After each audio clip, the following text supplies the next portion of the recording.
Anchor. It's Bernie Goldbach. I'm top gold on good social networks. You know what? I have downloaded this version of Anchor and I'm using it to transcribe what I'm talking about.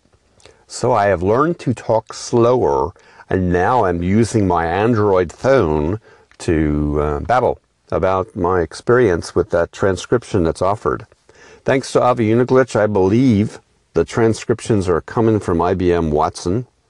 They appear rather quickly, nicely, and the editing screen that's available for them allows me to edit right there on my Sony Android phone or on the small screen iPhone 5C that I have as a carry-on item, a drop-around item, last generation item that mirrors my students' experience.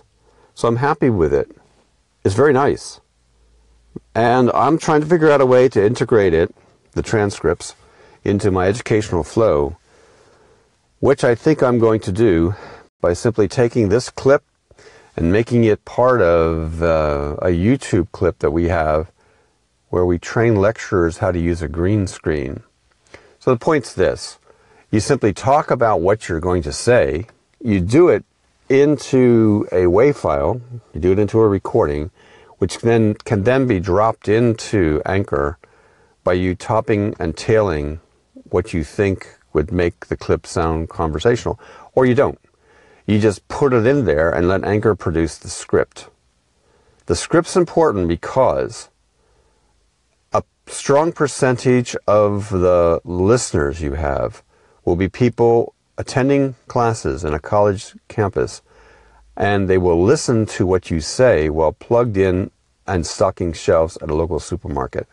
I have seen this, and so I know that if I can stay on message and deliver something in 5 minutes, that's a major bullet point of an hour-long lecture, and that the student can sit during a coffee break and listen to it again while seeing the words pop up on a screen, those two lines of connection, those two touch points into their cognition, what they've heard you say and emote it as you say it, and what they see you say on screen at the same time.